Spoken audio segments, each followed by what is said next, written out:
Mirë se erdhe në botën ku askush nuk është i pafajshëm. Sekrete shqiptare, vendi ku rrëfimet më të thella, më të ndaluara dhe më të pathëna të shqiptarëve marrin zë. Na bëni subscribe për histori të ndryshme.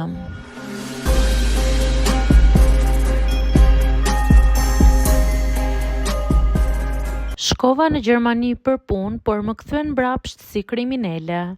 Nuk e kisha menduar kur se një vendim i marrë në 5 minuta do të më ndryshonte komplet jetën.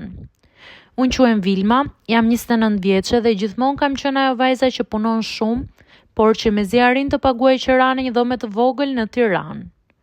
Pas një viti të mbushur me zhgënjime, rroga të vonuara dhe premtime boshe, vendosa të largohem. Gjermania dukej si e vetmja shpresë për një fillim të ri. Një të diele pas dite, një shoqe më tha se kishte një vend pune gati në Frankfurt, pastruese në një hotel të madh. E sigurt e rregullt me kontratë, më tha ajo. Në atë moment nuk doja të mendoja shumë, e dija që më duhej ndryshimi urgjent. Shita gjithçka që kisha të tepërt, mora një kredi të vogël dhe preva biletën. Ndihesha sikur po fluturoja drejt një jete më të mirë. Nuk e dija që po fluturoja drejt një makthi. Teksa dola nga aeroporti, aty nuk më priste askush. Më kishin thënë që një menaxher do të më merrte me makinë. Ora kalonte, temperatura binte, telefonata e tyre nuk hapej. Unë me valixhen në dorë vetëm në një vend të huaj. Më në fund një burr rreth të 50-tave me sy të ftohtë më tha: "Vilma?" "Po, unë jam." Më mori pasaportën për të parë numrin dhe nuk më kthye më. E kuptova që diçka nuk shkonte, por nuk guxoja të bërtisja. Ai më hipi në një furgon të vjetër dhe nuk dukej fare si makinë hoteli. Ndalesa e furgonit nuk ishte në hotel, por para një ndërtese policie. Burri që më kishte marrë më futi brenda dhe u shtuk. 2 oficerë më rrethuan sikur të isha në një trafikante e famshme. "Pse jeni në Gjermani? Kush ju solli? Përse nuk keni dokumente?" Zëri mu drodh, unë isha vetëm, pasaporta ime nuk ishte me mua, nuk mund të provoja gjë. Në kompjuterin e tyre doli se emri im rezultonte i lidhur me një grup të dyshuar që sillte punëtore pa leje. Nuk e dija kush kishte përdorur emrin tim, kush kishte firmosur për mua, apo kush kishte përfituar. Nuk më lanë të flija, më morën në pyetje për orë të tëra. Nuk më prekëm, por sjellja e tyre të bënte të ndihesh e keq dhe e pafuqishme.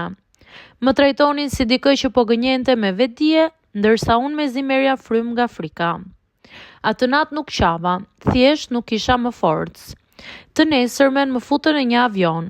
Më shoqëroi një police gjermane që në fund me një ton të butë më tha: "Nuk dukesh njeri i keq, je njeri që të kam përdorur." Ajo fjali më theu.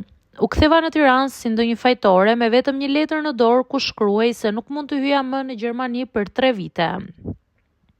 Më priste vetëm turpi, pasiguria dhe boshllëku. Po familja, ata menduan se kisha bërë ndonjë marrëzi, supozuan. Ndërkohë që shoqja që më gjeti punën u zhduk nga faqja e dheut. Unë isha ajo që mbeti. U deshën muaj të tërë që të flija rehat natën. Çdo trokitje dere më shtynte të dridhesha.